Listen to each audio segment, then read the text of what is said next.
So I've bought a lot of gimmicky crap over the years in the attempt to make myself more fit. I've frequently ignored the buy once, cry once mentality, and I often end up with a bunch of garbage that I have to sell later on because I rolled the dice on a deal.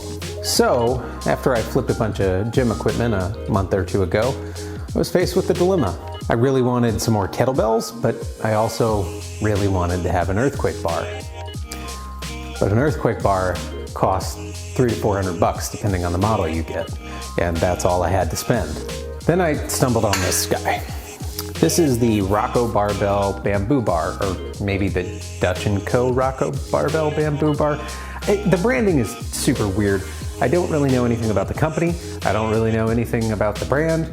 The only other thing I've seen they make is like home goods, but whatever, it's available on Amazon. So while constantly going back and forth to the page for the bamboo bar on Amazon, this guy pops up. $150 prime shipping to my door. And while I was very concerned, because this is a completely unknown company to me, my brain seems to think that more equipment is always the right choice.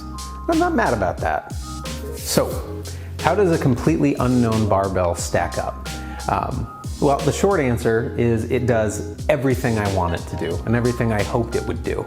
The gym I used to go to had the Bandbell bamboo bar, which is why I wanted one of these. The engagement I get in my chest and my shoulders on those bars is better than dumbbells or standard barbells. This may not be the case for everybody, but for me, I have a really hard time getting any engagement in my chest, even with dumbbell movements or machine flies. The only thing that really engages it the way I want was one of these bamboo bars. But the only one I'd ever used was from Bandbell, so I was really excited to try this out. The other real benefit I've had with these is with my bad junk shoulder. Consistent use on this really helps engage the stabilizers, and I've had a lot less problems with the shoulder when I'm using one of these regularly. You can incorporate these into all kinds of movements to help work on your stabilization. I've used them for squats, lunges, overhead press, overhead squats, even curls and clean and presses.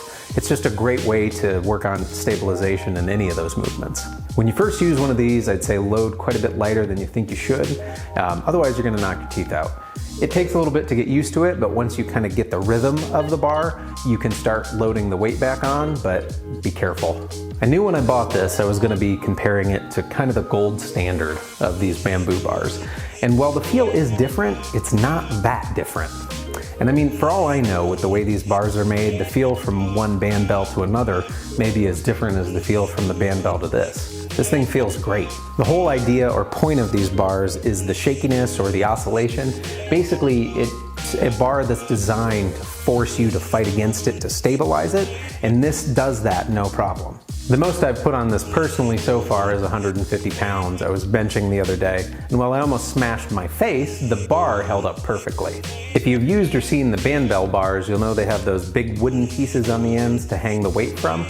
This doesn't have that, it's just got these machined aluminum stoppers at the end, and they work fine. The bar itself is a little skinnier than its competitors at 1.25 inches versus the Bandbell's 1.5 inches. It also has these rubberized grips on it, and they're fine. They act kind of like neural marks. I don't have a problem with them. This bar is a no-frills experience, and I kind of love it for that. They didn't do anything gimmicky on it. They didn't create anything terribly visually striking. It just does what you want this bar to do. It weighs a little over 7 pounds on its own, and it has a load capacity of around 300 pounds. For the type of work I do with it, I'm never gonna load more than 200 on this thing, so that works for me. They ship the bar in a standard barbell tube. If you've ever received one, you know what I'm talking about. And this is the first bar I've ever got in one of those tubes that came unharmed, which isn't super surprising given the fact that this only weighs 7 pounds, and they're usually shipping, 44, 45. Now in the listing, they say this is manufactured and designed in the US, which kind of shocked me at 150 bucks. I mean, I've been using this for several months now, and I've had zero issues with it. The quality's been great, the performance has been great, and I'm just shocked that they got that price point manufacturing in the States. The photos in the listing say this thing has a limited lifetime warranty, but that's not in the description, and it didn't come with any paperwork either. So how well that warranty stands up remains to be seen. I'm using this only for home use, so I don't think I'm ever gonna have to worry about that. In a commercial setting, that might be more of an issue. But for anybody who's just using it themselves, I seriously doubt you're gonna have any problems with this. However, if you do, the company doesn't even have a website, so I'm not sure how good that warranty is. The mystery of this bar is killing me. If anybody knows anything about this company, please, for real, contact me. I'm honestly considering putting this on a milk carton at this point. Okay, if you've never used one of these before, my favorite way to load weight on these is with pull-up bands. I bought some cheap ones on Amazon so I'd have the same on both sides and I could use my bumper plates if I wanted to. Typically though, I'm using these Rocko Shorty monster bands to hang weight. If you've got grip plates, kettlebells, or power block dumbbells, the Shorty monster bands are a really convenient way to hang weight off the bar. It's a lot less slack to deal with versus like a normal pull-up band.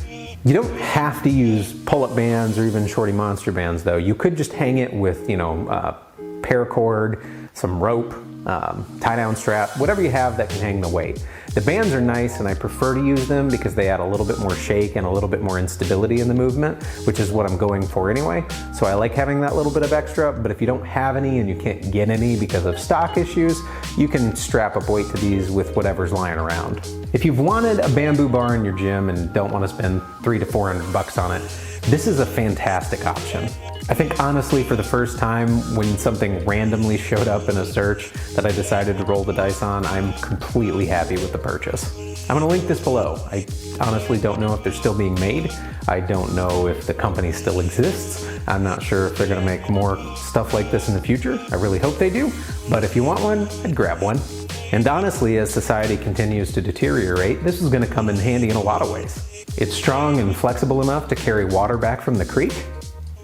And these CNC aluminum end caps really ratchet up the lethality on its bow staff potential. And you know I've been practicing my bow staff skills.